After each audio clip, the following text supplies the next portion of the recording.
Hey, good morning, Vintage family. Welcome to our Sunday morning online gathering. Obviously tonight, we're going to be together for our Christmas gatherings at 6:30 and then Monday night and Tuesday night. So we'd love to invite you to make one of those. And if you want, make all three, but at least serve at one. That's all I ask. But we're going to have a good time together.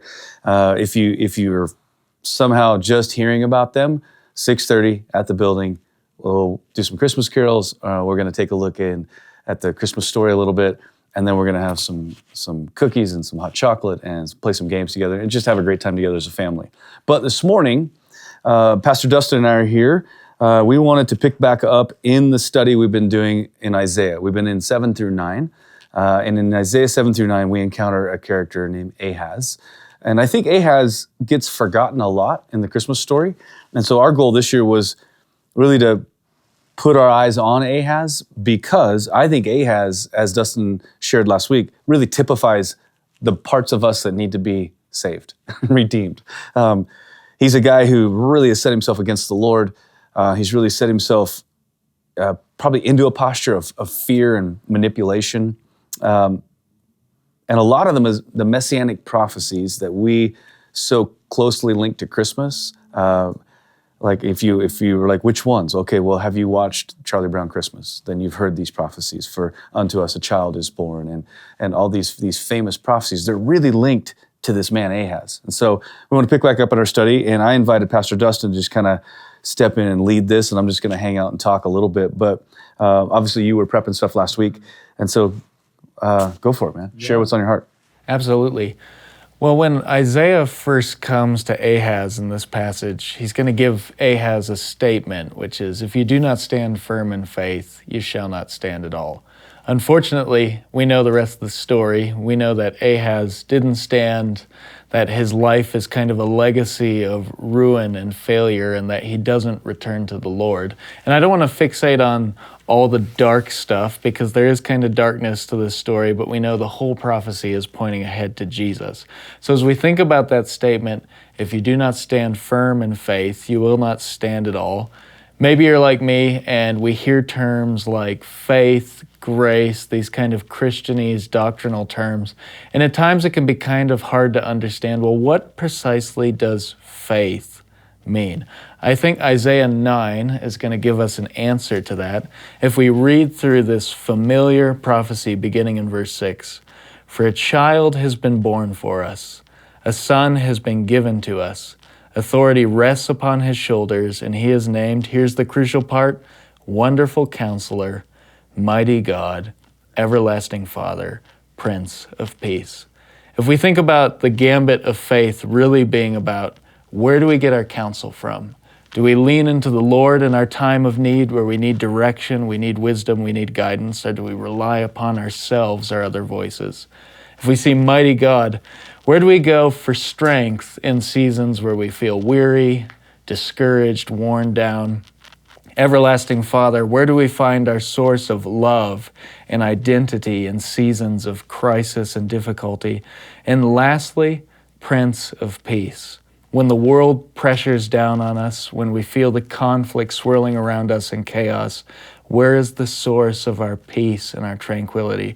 I think if Ahaz had seen the Lord as his wonderful counselor, the source of his strength, his everlasting Father who desired to care for him, and ultimately as his Prince of Peace, I think the story would have ended much differently for Ahaz. And so this Christmas season, my invitation to us would be, what does it look like to walk out, not just this season, not just this Advent, but the whole of our lives from a posture of faith and trust in Him?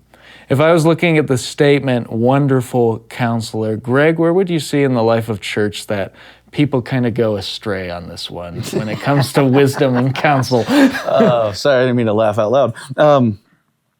Truly, a couple things caught me. The Wonderful Counselor, I think people fail. It's probably the closest thing to my heart, which is, I've called it an unfair advantage that we have, because we have the promise of Psalm 25, which is friendship with the Lord is reserved for those who fear Him. And with Him, He shares the secrets of His covenant.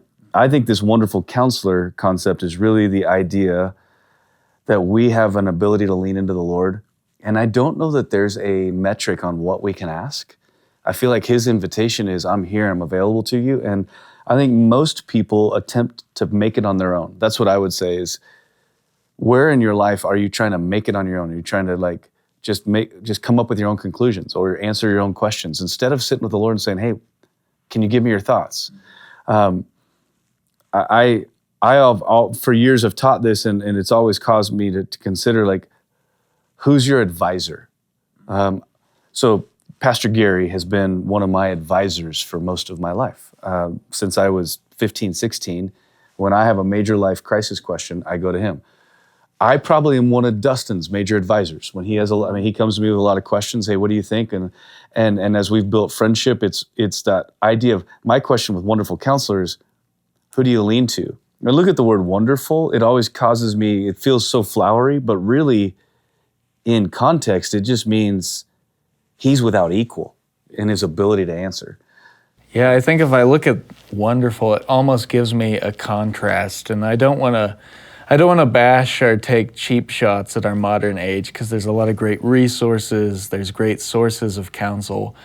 But if I think of kind of the trends and fashions of our time, most of the time when we need advice, we'll either go to a personal counselor, or even today, it's a bit more spooky, but a lot of people will use artificial intelligence or technology as their source of counsel. And there's nothing wrong with using those tools, but it's interesting to me because if I think about the counsel of the Lord and the counsel of a fellow believer, why is it wonderful? Because it sets me in the right direction. It confronts me when I need confronted. It guides me when I need guidance. And my fear is that counsel in our modern day is often not about confrontation. It's not about guidance. It's about affirmation. If I'm feeling something within myself, a lot of times the resources of our day will say, well, keep running that direction. But I don't think the Lord's counsel is that way.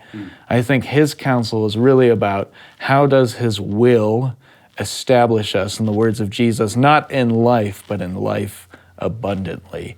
I think I would add something to that, and that is building a relationship with the Lord to get the counsel of the Lord does require time, and it requires an intentionality. When I'm explaining to people like how to do that, I always go back to the Urim and the Thummim, which were almost like these dice that the priests would use early on. And if you think about how to get an answer, a lot of times it would begin with a yes or no question. So I always coach people, like, when you're sitting with the Lord, learn to ask questions that get a yes or no. As you learn to discern the voice of the Lord, you can build a more complex ability to ask questions. But I will promise you that you can get to a place where you can sit with the Lord and have a dialogue about your life. I would offer one encouragement: be a person that has the guts to hear God say tough stuff. I think that's one of the things in your question about what I see where people miss it. The thing I see right now in the modern age that I think is so concerning is a lot of us just don't have the stomach to hear tough stuff. We don't love to hear pushback. And I would offer that comes out of our insecurity. That comes out of our sense of, I just need to be affirmed. Like, I think you said it well.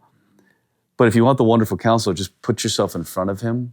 Brad Tuttle, one of the friends of the house and a dear brother, just always talks about pour your heart out like water before the Lord. And for me, that's always such a picture of just being fully transparent and saying, Lord, I just need you to just search me and know me. And I think that's how you get the wonderful counsel.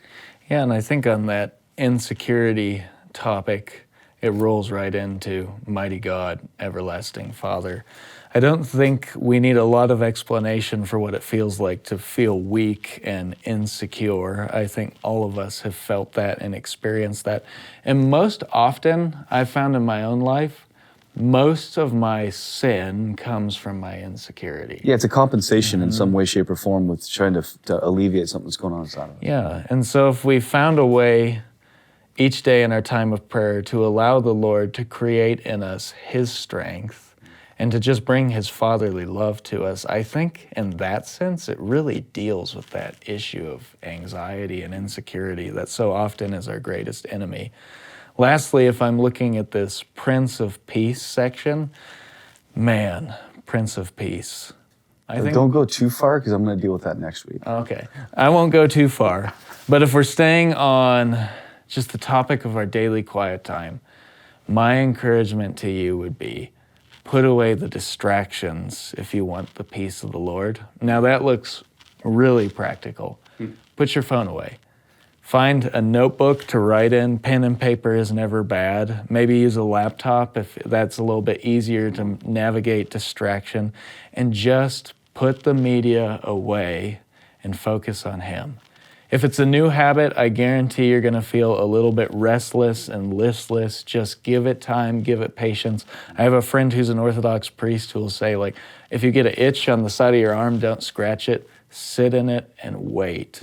And if you wait and you do, in a certain sense, the boring work of being with Him, it very soon will no longer be boring. It will be refreshing, enlivening, and beautiful. So put the distractions away, even if it's for 10 minutes a day, and let Him bring you His peace. I think we're heading into a week that's probably going to be, like a lot of us have family staying with us, and it's maybe it's outside of our normal schedule.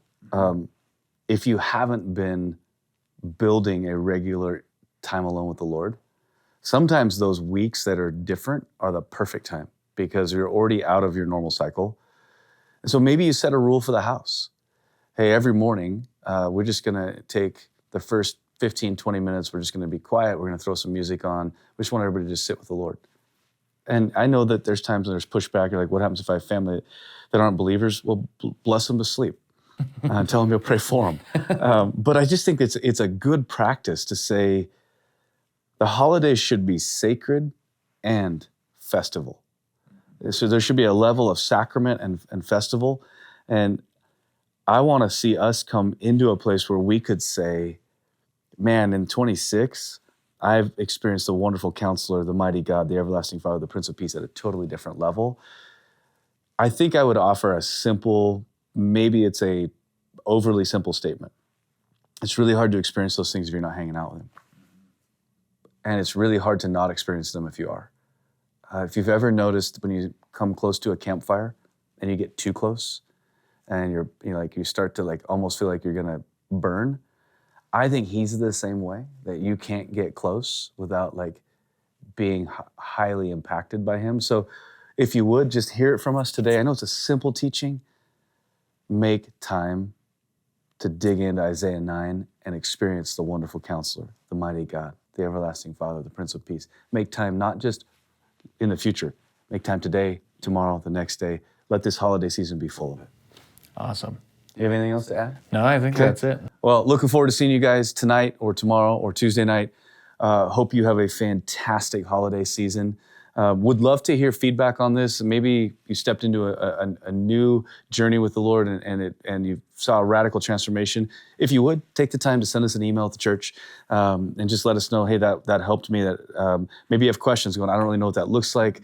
I have a lot of doubt. We want to help you in this journey. I think our greatest passion is to see people get face-to-face with God and let Him disciple you. I get asked that a lot. Can you disciple me? My answer is, we have a Holy Spirit who wants to disciple each of us. We want to walk alongside of you in that.